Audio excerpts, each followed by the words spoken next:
पुराने ज़माने की बात है कि किसी छोटे से कस्बे के एक सराय में एक नौजवान आकर ठहरा। ये नौजवान बहुत दूर दराज से सफ़र करके आ रहा था। अभी उसने अपना आधा सफ़र भी तय नहीं किया था कि रास्ते में उसे रात हो गई। उस कस्बे में वो एक छोटी सी सराय में ठहरा। उसी सराय में उसकी मुलाकात एक बूढ़े शख्स से हुई जो इत्तेफाक से उसी गांव में जा रहा था जो मंजिल नौजवान की थी, यानी जिस गांव में नौजवान को जाना था। पुराने ज़मानों में लोग पैदल और बैलगाड़ियों पर बहुत लंबे लंबे सफ़र किया करते थे। इत्तेफाक से नौजवान और बूढ़ा खाने के दौरान इकट्ठे हो गए। खाने के दौरान बातों ही बातों में बूढ़े आदमी को पता चला कि नौजवान भी उसी गांव में जा रहा है जिस गांव में उसने जाना है। नौजवान अपने किसी अजीज रिश्तेदार से मिलने के लिए जा रहा था। बूढ़े ने कहा, बरखुरदार, तुम भी चांदनगर जा रहे हो और मैं तो चांदनगर का रहने वाला हूँ। तुम किसके घर जा रहे हो? नौजवान ने बताया कि वो उसके गांव में एक अब्दुल कदीर नामी शख्स के घर जा रहा है। बूढ़ा बहुत खुश हुआ और कहने लगा, बरखुरदार, अभी सफ़र बहुत लंबा है और हम दोनों का सफ़र भी पैदल ही तय करना है। क्यों ना ये सफ़र हम दोनों इकट्ठे ही मिलकर तय करें। नौजवान ये बात सुनकर खुश हो गया और कहने लगा, बुजुर्गवार, जब सफ़र भी हमने एक साथ करना है और हमारी मंजिल भी एक है तो सफ़र में हमें एक साथ हो जाना चाहिए। वो रात उन्होंने खुशगपियों में गुजारी और फिर सो गए। अगले रोज़ उन्होंने सुबह का नाश्ता किया और फिर अपने सफ़र का आगाज़ करने से पहले बाजार से कुछ खाने पीने का सामान खरीदा और फिर अपने सफ़र पर रवाना हो गए। सफ़र पर चलने से पहले नौजवान बोला, बुजुर्गवार, मेरी एक बात सुनिए। बूढ़ा चौंक कर बोला, क्या बात है बरखुरदार? नौजवान कहने लगा, बुजुर्गवार, अगर आप मेरे हम सफ़र बनना चाहते हैं तो मेरी एक शर्त है। बूढ़ा हैरानी से उसकी तरफ देखकर बोला, कैसी शर्त? नौजवान मुस्कुराया और कहने लगा, सफ़र के दौरान मैं जो अमल भी करूं, जो कुछ भी करूं, आप उस बात पर मुझसे कोई सवाल नहीं करेंगे, ना उस बात पर हैरानी और ना कोई तजस्सुस करेंगे। बूढ़ा नौजवान की बात सुनकर बहुत हैरान हुआ। चंद लम्हे खामोश रहने के बाद बोला, ठीक है मियाँ, मगर कुछ नहीं बुजुर्गवार। अगर आपको मेरी ये शर्त मंजूर हो तो मैं इसी शर्त पर आपका हम सफ़र बनूंगा। बूढ़ा मान गया। वो पैदल ही जंगल में सफ़र तय करते हुए जा रहे थे कि सफ़र करते करते दोनों को दोपहर हो गई और पैदल सफ़र करने की वजह से उन्हें बहुत थकान महसूस हो रही थी। दोनों ने फैसला किया कि वो सफ़र की थकान दूर करने के लिए किसी घने और सायेदार दरख्त के नीचे बैठ जाएं। उन्होंने एक घना दरख्त देखा और उसके नीचे बैठ गए। दोनों को भूख भी जोरों की लग रही थी। दोनों ने अपना अपना खाना निकाल लिया। बुजुर्ग कहने लगा, चलो भाई मियाँ, बिस्मिल्लाह पढ़कर खाना शुरू करें। नौजवान बोला, बुजुर्गवार, ज़रा ठहरिए। अरे क्या हुआ? नौजवान बोला, ज़रा रुकिए। ये कहते ही उस नौजवान ने अपने सामान में से एक छतरी निकाली और छतरी खोली। अपने बाएं हाथ में उसने छतरी को पकड़ा और दाएं हाथ से खाना शुरू कर दिया। बूढ़ा हैरान परेशान उस नौजवान को देख रहा था कि ये कैसा बेवकूफ़ इंसान है। हम इस घने और सायेदार दरख्त के नीचे बैठे हैं, फिर भी इस पागल ने छतरी खोल ली है। बूढ़ा उस नौजवान से पूछने ही वाला था कि मियाँ, हम तो इस घने और सायेदार दरख्त के नीचे बैठे हैं, फिर तुमने छतरी क्यों खोल ली? कि अचानक उसे अपनी शर्त याद आई, मगर चारों नाचार सर झटक कर उसने अपना मुंह खोल ही दिया।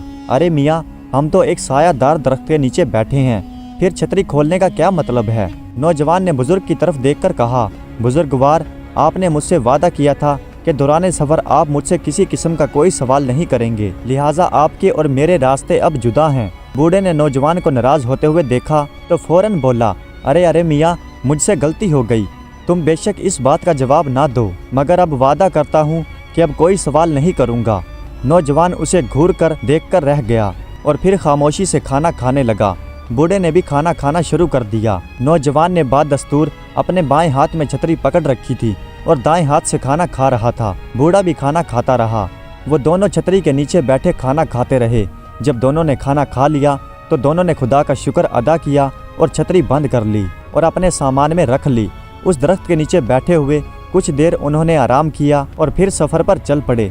पैदल चलते सफ़र करते उन्हें शाम पड़ गई। रात का अंधेरा आहिस्ता आहिस्ता फैलने लगा। रात में आगे रास्ता नज़र नहीं आता था और रात के वक्त उन्हें कोई भी जानवर, सांप या बिच्छू उन पर हमला कर सकता था। इसलिए उन्होंने वहीं रुककर रात उसी जगह पर गुजारने का फैसला किया। बूढ़ा बेचारा चल चलकर सफ़र से चूर हो चुका था। अधमुआ होकर बेचारा एक पेड़ के नीचे बैठ गया और उसी जगह एक तने के साथ टेक लगा ली। चलो नौजवान, तुम भी इस तने के साथ टेक लगाकर बैठ जाओ, यहीं कुछ देर नींद पूरी कर लेते हैं। जब थकन उतर जाएगी फिर दोबारा सफ़र शुरू कर लेंगे। मगर नौजवान ने कहा, बड़े मियाँ, ऐसे नहीं। बूढ़े ने हैरानी से उसकी तरफ देखा। तो फिर कैसे मियाँ? नौजवान बोला, हमें कोई ऐसा पेड़ तलाश करना होगा जिसके तने पर हम दोनों आराम से लेट जाएं और उस दरख्त की टहनी इतनी चौड़ी हो जो हम दोनों का वजन उठा सके। हम दोनों की रात वहाँ आराम से गुजर जाएगी। बूढ़ा बहुत हैरान हुआ। अभी वो उससे सवाल करने ही वाला था कि मियाँ किसी दरख्त पर ही क्यों, मगर बेचारा खामोश होकर बैठ गया। नौजवान ने बूढ़े को किसी एक दरख्त के नीचे बिठाया और खुद ऐसे दरख्त की तलाश में निकल गया जिस पर वो दोनों आराम से रात बसर कर सकें। बूढ़ा बेचारा दिल ही दिल में पेचो ताब खा रहा था और सोच रहा था कि कैसा बेवकूफ़ इंसान है, हम कोई बंदर हैं जो किसी पेड़ पर चढ़कर सोएं, मगर खामोश रहा। नौजवान बेचारा पेड़ की तलाश में मारा मारा इधर उधर काफ़ी देर तक फिरता रहा और फिर उसे एक ऐसा मजबूत तनावर दरख्त मिल ही गया जिस पर वो दोनों आराम से रात बिता सकते थे। चलो बड़े मियाँ इस दरख्त पर चढ़ जाते हैं। बूढ़ा थोड़ा सख्त लहजे में बोला, अरे मियाँ तुम भी कमाल करते हो, तुम तो जवान आदमी हो, तुम तो आराम से इस पेड़ पर चढ़ जाओगे, लेकिन मैं तो बूढ़ा हूँ, नादवा हूँ, मेरे लिए इस पेड़ पर चढ़ना बहुत मुश्किल काम है। नौजवान बोला, बड़े मियाँ मैं आपकी मदद करूँगा। बूढ़ा बोला, अरे क्या ज़रूरी है इस दरख्त पर चढ़ना, तुम पेड़ पर चढ़कर रात बसर कर लो, मैं नीचे कहीं लेट जाऊँगा। बूढ़ा बेजारी से बोला। नौजवान बोला, बड़े मियाँ आपने मुझसे इसी बात का वादा किया था कि सफ़र के दौरान आप मुझसे किसी भी किस्म की बात पर बहस नहीं करेंगे और किसी भी बात पर मुझसे सवाल नहीं करेंगे। चलिए मैं पेड़ पर चढ़ने के लिए आपकी मदद करता हूँ। ये कहकर नौजवान आगे बढ़ा। बूढ़ा समझ गया कि ये नौजवान बहुत ज़िद्दी है और वो इसकी बात नहीं मानेगा। चारों नाचार बूढ़ा मान गया। नौजवान ने सहारा देकर एक बड़े दरख्त पर बूढ़े आदमी को चढ़ा दिया जो पेड़ उसने अपनी रात बसर करने के लिए चुना था। बूढ़ा दिल ही दिल में गुस्सा हो रहा था मगर खामोश रहा। नौजवान बूढ़े आदमी को दरख्त पर चढ़ाने के बाद खुद भी उसी दरख्त पर चढ़कर बैठ गया और दोनों उसी दरख्त के तने के साथ टेक लगाकर बैठ गए। रात आहिस्ता आहिस्ता गुजर रही थी। बूढ़ा तो जल्दी सो गया लेकिन नौजवान चुकन्ना होकर सो रहा था। जरा सी आहट पर उसकी आंख खुल जाती। एक दो बार उसने दरख्त से नीचे झांक कर भी देखा। इसी तरह वो कभी सोता और कभी जाग जाता। फिर आहिस्ता आहिस्ता रात गुजर गई। सुबह का उजाला हुआ तो नौजवान जाग गया और फिर उसने बड़े मियाँ को भी जगाया। पेड़ से नीचे उतरे। नौजवान ने पेड़ से उतरने में भी बूढ़े आदमी की मदद की। नीचे बैठकर उन्होंने पिछले रोज की बची खुची रोटी खाई और फिर आगे सफर पर निकल पड़े। काफी देर चलने के बाद सामने एक नदी आ गई। नदी पर पहुंचने के बाद नौजवान ने उस जगह की तलाश करना शुरू कर दी जहां नदी का पानी कम चौड़ा हो और वो उसे आसानी से पार कर जाएं। थोड़ी दूर चलने के बाद उसे वो जगह मिल ही गई जहां नदी का पानी थोड़ा कम ही चौड़ा था। चलिए बड़े मियाँ अब हमें पैदल ही इस नदी को पार करना है क्योंकि यहाँ पर किसी किस्म का कोई पुल नहीं है। ठीक है मियाँ, चलिए मैं तैयार हूँ। बूढ़ा झट से तैयार हो गया। नौजवान ने जल्दी से आगे कदम बढ़ा लिए। बूढ़े आदमी ने अपने दोनों जूतों को उतारा और बगल में दबा लिया और उस नौजवान के पीछे चल पड़ा। नौजवान अपने नए जूतों के समेत ही उस नदी में उतर गया। बूढ़ा हैरत से देखने लगा, अरे कैसा बेवकूफ़ आदमी है, ये नए जूतों को पानी में भिगोकर खराब कर देगा। खैर उसने शर्त के मुताबिक कोई सवाल ना किया मगर उसे दिल में अफसोस ज़रूर था कि ऐसे बद अहमक नौजवान से पाला पड़ गया है। सफ़र तो कट रहा है मगर बदमज़मी पैदा हो रही है। नदी पार हुई तो बूढ़े ने फ़ौरन बगल से जूते निकाल लिए और पैरों में पहन लिए और नौजवान के भीगे हुए जूतों की तरफ तंजिया अंदाज में देखा मगर वो आगे ही आगे बढ़ता जा रहा था। उसे जूते खराब होने की ज़रा भी परवाह नहीं थी। चलते चलते वो मंजिल के करीब बढ़ते ही जा रहे थे और अब उनकी मंजिल बिल्कुल करीब आ चुकी थी। दोपहर का वक्त करीब आने लगा था और अब तो उन्हें भूख भी सताने लगी थी मगर नौजवान था कि रुकने का नाम नहीं ले रहा था और कहने लगा, बड़े मियाँ ज़रा जल्दी जल्दी कदम उठाइए, हमारा सफ़र ख़त्म होने वाला है। और फिर कुछ देर बाद वो अपने गांव में पहुंच गए। बड़े मियाँ ने नौजवान से कहा, चलो बेटा मेरे साथ मेरे घर पर चलो, मेरे घर में मेरी बेटी है, वो बहुत अच्छा खाना पकाती है, आज के दिन तुम मेरे मेहमान हो। बूढ़े आदमी ने रस्मी तौर पर उससे कहा था। नौजवान जो अलविदा होने के लिए वहाँ खड़ा था कहने लगा, बड़े मियाँ मैं आपसे इजाज़त चाहूँगा, मुझे जल्द से जल्द अपने उस रिश्तेदार से मिलना है। मैं उसके घर भी नहीं ठहरूंगा, अगर मुझे यहाँ ठहरना पड़ गया तो यहीं किसी छोटी मोटी सराय में रात गुजार लूँगा। बूढ़ा जो पहले ही उस नौजवान पर पेचो ताब और गुस्सा खाए हुए था कहने लगा, ठीक है जवान, जैसे तुम्हारी मर्जी, अब हम एक दूसरे से रुखसत होते हैं। सफ़र अच्छा कटा। जब बूढ़ा उससे इजाज़त लेकर घर की तरफ रवाना होने लगा तो नौजवान बोला, बड़े मियाँ जाते जाते ज़रा मेरी बात सुनते जाइए। बूढ़ा बोला, वो क्या? नौजवान बोला कि जब घर में दाखिल हों तो दरवाजे पर दस्तक ज़रूर दीजिएगा और ज़रा सा खांस लीजिएगा ताकि घर वालों को आपकी आमद की इत्तला मिल जाए। बूढ़ा कहने लगा, अच्छा मियाँ तुम्हारी नसीहत पल्ले से बांध लेता हूँ। तुम ठहरे अक्लमंद, अब मुझे इजाज़त दो। बूढ़ा दिल में हंसने लगा कि कैसा अजीब और पागल आदमी है। मैं तो अपने घर जा रहा हूँ, अपने घर पर मुझे दस्तक देने या खांसने की क्या ज़रूरत है। खैर वो जल्द से जल्द उस नौजवान से जान छुड़ाना चाहता था। उसने नौजवान को अलविदा कहा और अपने घर की तरफ चल पड़ा और नौजवान अपने रास्ते की तरफ चलते चलते जब बूढ़ा अपने घर के दरवाजे के पास पहुंचा तो उसे अचानक उस नौजवान की वो बात याद आई कि घर में दाखिल होने से पहले दरवाजे पर दस्तक ज़रूर देना और थोड़ा सा खांस कर अपने घर वालों को अपनी आमद की इत्तला भी ज़रूर देना। बूढ़े के घर में उसकी एक नौजवान बेटी रहती थी। नौजवान की याद आई तो वो दिल ही दिल में हंसा, मगर फिर न जाने उसने क्या सोचकर दरवाजे पर जोर से दस्तक दी और फिर खांसने लगा। थोड़ी देर गुजरी तो दरवाज़ा खुला। उसकी बेटी गुलनार बानो ने दरवाज़ा खोला। अरे बेटा, तुमने दरवाज़ा खोलने में इतनी देर क्यों कर दी? उसने बेटी के सलाम का जवाब देते हुए पूछा। अब्बा जान, मैं नहा रही थी, आपके दरवाजे पर दस्तक देने और खांसने से मुझे पता चल गया कि आप आए हैं। बूढ़ा अंदर दाखिल हुआ तो कहने लगा, आज तो बेटी दिमाग कुछ पहले ही खराब है। क्यों अब्बा जान, खैरियत तो है? बेटी ने फौरन सहन में चारपाई बिछाते हुए पूछा। अरे बेटा, क्या पूछती हो? एक अजीब किस्म का नौजवान रास्ते में मिल गया था और मेरा हमसफर बन गया था। और फिर बूढ़े आदमी ने अपनी बेटी को शुरू से लेकर आखिर तक सारा किस्सा सुना दिया। बूढ़े आदमी की बेटी गुलनार बानो बड़ी दिलचस्पी से उस नौजवान की जुबानी अपने बाप से सुन रही थी। उसे नौजवान की बातें बहुत भली महसूस हो रही थी। गुलनार बानो बहुत ही होशियार और अक्लमंद लड़की थी। अपने बाप की सारी बात सुनकर कहने लगी, अब्बा जान, वो नौजवान कहाँ चला गया? बूढ़े ने बताया कि वो अपने किसी रिश्तेदार के घर गया है, मगर था बड़ा खुददार। कहने लगा कि रात गुजारनी पड़ी तो किसी सराय में गुजारूंगा, मगर रिश्तेदार के घर पर नहीं ठहरूंगा। लड़की सोच में पड़ गई और कहने लगी, अब्बा जान, अगर मैं कुछ कहूँ तो आप बुरा तो नहीं मानेंगे? बूढ़ा हंसकर बोला, नहीं मेरी बेटी, तुम कहो और मैं बुरा मान जाऊँ, मुझे पता है कि तुम बहुत समझदार हो। वो लड़की कहने लगी, अब्बा जान, वो लड़का बेवकूफ़ नहीं बल्कि बहुत समझदार है। समझदार नौजवान? वो कैसे बेटी? बूढ़े ने हैरत से अपनी बेटी की तरफ देखते हुए पूछा। लड़की ने कहा, अब्बा जान, आपने सबसे पहले ये बात कही कि आप सफ़र करते करते दोपहर के वक्त एक पेड़ के नीचे बैठे और वहाँ घने सायेदार दरख्त के नीचे बैठकर खाना खाना शुरू कर दिया। इतना साया होने के बावजूद भी उस नौजवान ने छतरी खोल ली। बूढ़ा बोला, हाँ बेटा, ये बेवकूफ़ी की बात है ना कि हम घने सायेदार दरख्त के नीचे बैठे हैं और फिर भी वहाँ छतरी खोलने का क्या मतलब हुआ? लड़की बोली, अब्बा जान, ये बेवकूफ़ी नहीं बल्कि अक्लमंदी है। आप दरख्त के नीचे बैठकर अल्लाह पाक का रिज़्क खा रहे थे और आपको पता है कि दरख्त के ऊपर बहुत सारी चिड़ियाँ और परिंदे बैठे होते हैं। अगर कोई परिंदा अपने पेट की गलागत आपके खाने पर गिरा देता तो आपका खाना ज़ाया हो जाता या आपका लिबास खराब हो जाता। इसीलिए उस नौजवान ने छतरी खोल रखी थी। बूढ़ा ये बात सुनकर हैरान रह गया। हाँ बेटी, तुमने बात तो बहुत पते की है, लेकिन देखो ना कि हम किसी दरख्त के नीचे बैठकर भी तो रात बसर कर सकते थे, मगर मुझ जैसे कमज़ोर बूढ़े आदमी को वो दरख्त के ऊपर चढ़ाकर ले गया। बेटी बोली, अब्बा जान, मैं फिर कहती हूँ कि वो बेवकूफ़ नहीं, समझदार है। आपको मालूम है कि आप खतरनाक जंगल में सफ़र कर रहे थे जिसमें बहुत खूंखार और ख़तरनाक किस्म के जानवर होते हैं। जब रात के वक्त आप सो रहे होते तो कोई भी दरिंदा आप पर हमला कर सकता था और आपको जान से मार सकता था। इसीलिए उस नौजवान ने अक्लमंदी की और दरख्त के ऊपर चढ़कर ही रात गुजारने को तरजीह दी।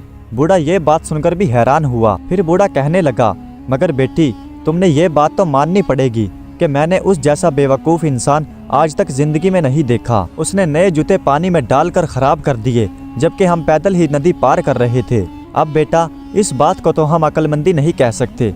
लड़की बाप की बात सुनकर कहने लगी, अब्बा जान, ये भी अक्लमंदी है। नए जूते इंसान की जान से ज़्यादा कीमती तो नहीं होते, इसीलिए उस नौजवान ने अपने जूते नहीं उतारे थे। अपनी बेटी की बात सुनकर बूढ़ा आदमी सोच में पड़ गया और कहने लगा, वाकई ही वो नौजवान तो बहुत समझ वाला था। गुलनार बानो कहने लगी, जी अब्बा जान, कल रात के खाने पर आप उसे अपने घर ज़रूर बुलाइए। बूढ़ा कहने लगा, मगर बेटी, मुझे क्या मालूम कि वो अभी भी अब्दुल कदीर के घर पर है या चला गया है। लड़की कहने लगी, अब्बा जान, उसने कहा था ना कि वो रात किसी सराय में गुजारेगा। आप सुबह जाकर उसे खाने की दावत दे आना। देखें, वो हमारे गांव का मेहमान है, आप उसे खाने पर ज़रूर बुलाइएगा। बूढ़ा, जो पहले ही अपनी बेटी गुलनार बानो की अक्लमंदी का कायल था, अपनी बेटी की बात सुनकर मुस्कुराया और कहने लगा, ज़रूर बेटा, मैं सुबह ज़रूर सराय में जाऊंगा और मैं ज़रूर उस लड़के को कल शाम के खाने की दावत पर बुलाऊंगा। میرے خیال سے کل شام کے کھانے کی دعوت ٹھیک رہے گی۔ جی ہاں ابا جان، بالکل۔ صبح سویرے وہ بوڑھا آدمی سرائے کی طرف چل پڑا۔ اس گاؤں میں ایک ہی پرانی سی چھوٹی سی سرائے تھی اور اس بوڑھے آدمی کو نوجوان کو ڈھونڈنے میں کوئی دقت نہیں آئی۔ نوجوان اپنے کسی رشتہ دار کے گھر پر جانے کے لیے تیار ہو رہا تھا۔ بوڑھے نے جب اس نوجوان سے ملاقات کی تو وہ نوجوان بہت خوش ہوا اور پھر بوڑھے نے نوجوان کو رات کے کھانے کی دعوت پر اپنے گھر بلایا۔ نوجوان نے شکریہ ادا کر کے معذرت چاہی، مگر بوڑھا آدمی کہنے لگا، بیٹا یہ میری نہیں بلکہ میری بیٹی کی خواہش ہے کہ آپ ہمارے گاؤں میں مہمان ہیں اور اسی لیے ہمارے گھر پر ایک بار ضرور آئیں اور پھر رات چاہے سرائے میں آ کر گزار لینا اور پھر صبح اپنے گھر واپس چلے جانا۔ چاروں نہ چار نوجوان کو بوڑھے آدمی کی پیشکش قبول کرنا پڑی۔ بوڑھا خوشی خوشی اپنے گھر واپس آیا اور گھر آ کر اپنی بیٹی گلنار بانو کو بتایا کہ اس نوجوان نے اس کی دعوت قبول کر لی ہے۔ بیٹی شام کے وقت کا کھانا تیار کرنے لگی۔ اس نے اچھا سا سالن بنایا اور روٹیاں بنائی۔ رات کے وقت نوجوان ان کے گھر پر آ گیا۔ بوڑھے نے دروازہ کھولا اور عزت سے اسے اندر دعوت دی اور مہمان خانے میں بٹھایا اور پھر پردہ بھی گرا دیا۔ بوڑھے کے گھر میں ایک جذباتی سا ملازم بھی تھا اور پھر بوڑھا اور نوجوان مختلف موضوع پر باتیں کرتے رہے، لیکن بوڑھے آدمی نے اپنی بیٹی کے ساتھ ہونے والی ملاقات پر کسی بھی قسم کا ذکر نہیں کیا، لیکن اندر ہی اندر وہ نوجوان کی عقل مندی کا قائل تھا اور شرمندہ بھی ضرور تھا۔ جب کھانا تیار ہو گیا تو گلنار بانو نے ملازم کو بلایا، اس کے ہاتھ میں روٹی اور سالن پکڑایا اور کہنے لگی، جب تم اس نوجوان کے سامنے یہ کھانا لے کر جاؤ تو یہ چند اشعار اس کے سامنے کہہ دینا۔ چاند کی 14ویں رات اور آسمان پر تارے گھنے گھنے، چار برج مسجد کے چاروں کونوں میں کھڑے کھڑے۔ ملازم نے شعر یاد کر لیا۔ راستے میں لذیذ کھانے کی خوشبو سے ملازم کا دل للچانے لگا۔ اس نے ایک ایک کر کے بوٹیاں نکال کر کھائی اور ان میں سے ایک ایک روٹی بھی چٹ کر گئی اور پھر مہمان کے سامنے لے جا کر کھانا رکھا اور پھر گلنار بانو کا شعر سنایا۔ چاند کی 14ویں رات اور آسمان پر تارے گھنے گھنے، چار برج مسجد کے چاروں کونوں میں کھڑے کھڑے۔ نوجوان نے جب یہ شعر سنا تو اس نے کھانے کی تشک کی طرف غور سے دیکھا۔ اس نے سالن کو دیکھا، روٹیاں گنی اور ملازم سے کہنے لگا، اپنی مالکن سے جا کر کہنا، چاند کی 14ویں رات اور آسمان پر تارا کوئی کوئی، چار برج مسجد کے اور ان میں سے ایک گرا ہوا۔ ملازم نے شعر یاد کیا اور واپس جا کر اپنی مالکن گلنار بانو کو سنا دیا۔ گلنار بانو بہت عقل مند اور ہوشیار تھی۔ پورا شعر سننے کے بعد ملازم کو ڈانٹ کر بولی، سچ سچ بتا، تم نے سالن میں سے بوٹیاں نکال کر کھائیں اور ایک روٹی بھی چٹ کر گئے۔ یہ سن کر ملازم کا رنگ زرد ہو گیا، تھر تھر کانپنے لگا اور حیران ہو کر سوچنے لگا کہ مالکن کو کیسے پتا چلا۔ نوجوان دعوت کھا کر چلا گیا تو گلنار بانو نے باپ کے سامنے اس ملازم کو خوب ڈانٹا اور اس کی چوری کی سزا کے طور پر اسے نوکری سے نکال دیا اور پھر اپنے باپ سے کہنے لگی، ابا جان، میں نے شعر کے ذریعے اس نوجوان کو یہ پیغام دیا تھا کہ 4 روٹیاں ہیں اور سالن بوٹیوں سے بھرا ہوا ہے، لیکن جواب میں اس نوجوان نے مجھے بتایا کہ 1 روٹی کم ہے اور سالن میں سے بوٹیاں بھی غائب ہیں۔ بس اسی سے مجھے ملازم کی چوری کا پتہ چلا اور اسی لیے میں نے اسے نوکری سے نکال دیا۔ بوڑھا اپنی بیٹی کی عقل مندی اور نوجوان کی سمجھداری پر دل میں اش اش کر اٹھا اور اپنی بیٹی سے کہنے لگا، بیٹی میرے خیال میں جس طرح سے تم سمجھدار ہو ویسے ہی وہ نوجوان بھی عقل مند ہے۔ لڑکی نے شرم سے سر جھکا لیا۔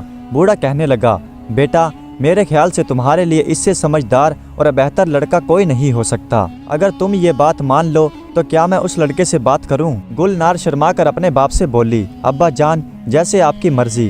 بوڑھا کہنے لگا، وہ نوجوان آج یہاں سے رخصت ہو جائے گا۔ بوڑھا اسی وقت بھاگ کر سرائے میں پہنچا اور نوجوان سے کہنے لگا، نوجوان میری ایک ہی بیٹی ہے، میرے پاس جو کچھ بھی ہے وہ اسی کا ہے۔ تمہاری نیک نیتی، عقل مندی، سمجھداری اور شرافت کا میں قائل ہو گیا ہوں۔